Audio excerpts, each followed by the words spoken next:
En el corazón de la República Democrática del Congo, una nación envuelta en una espiral de violencia, se alza la figura de Thomas Lubanga Dilo, un hombre cuyo nombre pronto resonaría en las cortes de la justicia internacional. Esta es la historia de un líder rebelde que no solo desafió las normas del derecho internacional, sino que dejó una cicatriz imborrable en la infancia de miles. Para comprender la magnitud de los crímenes perpetrados por Lubanga, debemos adentrarnos en el caos que inundaba el Congo en aquellos días. Dos brutales guerras, desde 1996 hasta 2003, desgarraron el tejido social del país, dejando a su paso un rastro de devastación y desesperación. En este contexto de desorden y conflicto, Lubanga emerge como un poderoso líder militar, fundando la Unión de Patriotas Congoleños y reclutando a miles de niños soldados para sus filas. La maquinaria de reclutamiento de Lubanga no conocía límites éticos ni legales. Aprovechando la vulnerabilidad de la infancia congoleña, coaccionó, engañó y forzó a más de 3.000 niños a unirse a su causa.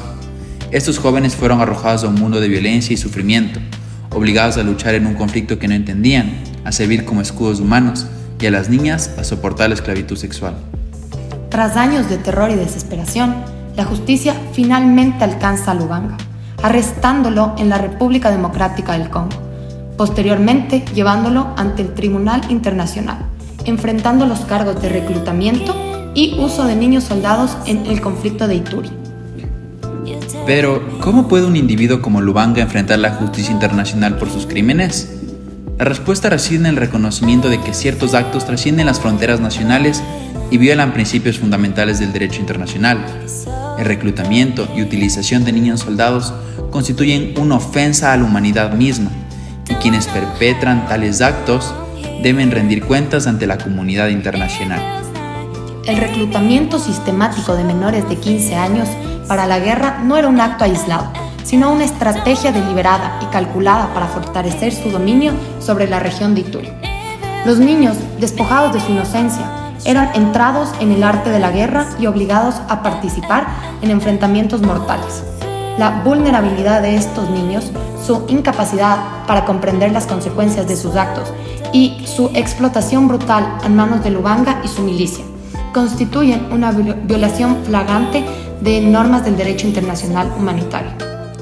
Al analizar el caso de Lubanga desde esta perspectiva, se hace evidente su responsabilidad penal internacional frente al crimen de guerra de reclutamiento o alistamiento de niños menores de 15 años en las fuerzas o grupos armados y utilizarlos para participar activamente en hostilidades.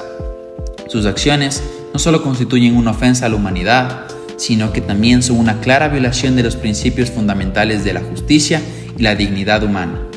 Ahora, tomemos en cuenta los rasgos para ser considerado un sujeto del derecho internacional.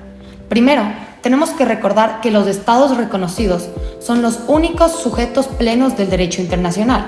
Por otro lado, se debe hacer un test acerca de los rasgos de subjetividad internacional. Si cualquiera de estos rasgos se cumplen, estamos frente a un caso de sujeto del derecho internacional limitado. El primer rasgo de subjetividad es ser destinatario de normas jurídicas.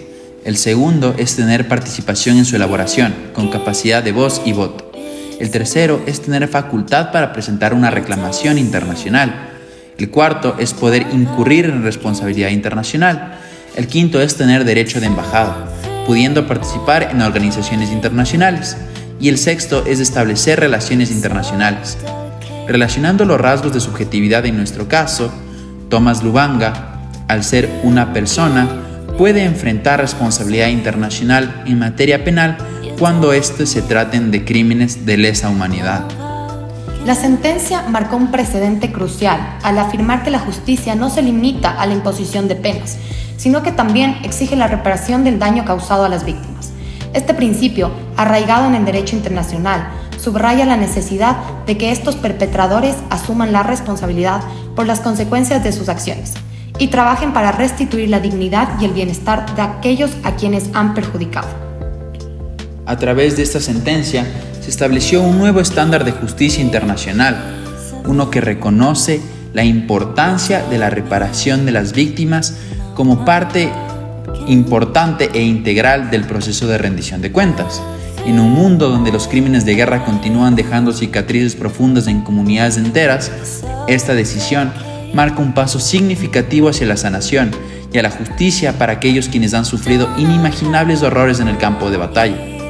El caso del fiscal contra Tomás Lubanga Dilo representa un hito en la historia de la justicia internacional.